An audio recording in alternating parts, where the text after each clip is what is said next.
criteria that we use in my office, everybody has their own criteria, I guess, but the criteria that we use is three-pronged. Number one, does it facilitate economic development? Jody Bryson took Velco work for a guy named Carol Campbell, and he used to tell me the main thing is to focus on economic development, because if you can achieve economic development, your teen pregnancy rates go down, your drug abuse rates go down, your spousal abuse rates go down. It's all correlates, am I telling it right, Jody and Chip, to economic development. So he said the number one thing to be doing is economic development. He was my predecessor once removed, and so I think that I thought when I first heard him say that, that makes a lot of sense. Former congressman and then governor of our state. And so first criteria for us is, does it advance economic development? Second is, does it have a local match or some connection with support from the local community, as in dollars and cents? And then third, does it have a federal nexus? And so this project meets all those criteria very easily. It clearly is about economic development, because as I was just telling the Lockheed Martin folks, we're so grateful to have you here and those 1,000 jobs that are here. It obviously facilitates economic development, that we're going to make these parcels more attractive. That's fabulous. Second thing is it has local match in there with county council. There's great support from and money flowing here from those sources. That's an important part of the second criteria. And then the third one is, does it have federal nexus? Yes, because airports and ports, as in water ports, interstate highway systems, these are central functions of the federal government. So it's a federal nexus.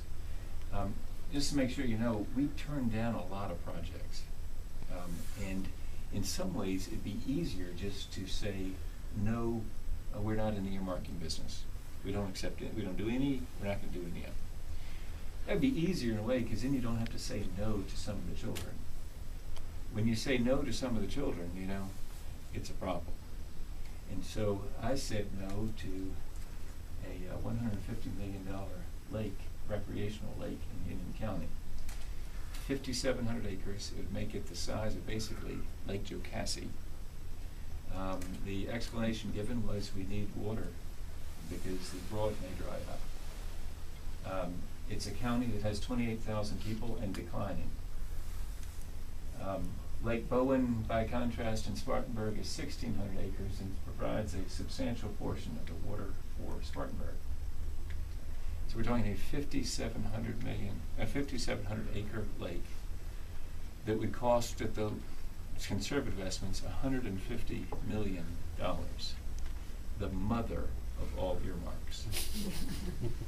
And I said what I thought was sort of obvious. No.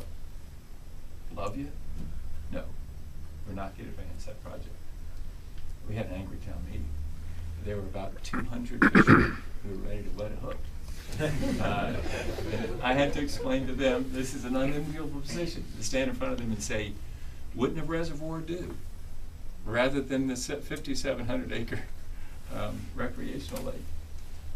And of course, I think for people who think it through, yes, a reservoir would do. And so sometimes you got to say no. But it means that you can say yes to things that do advance economic development, that do have a local match, and that do have a federal nexus. And that's why I'm happy to be here with SC TAC, and it's because of your expertise and your capabilities here that this worked, and thank you for developing all those things.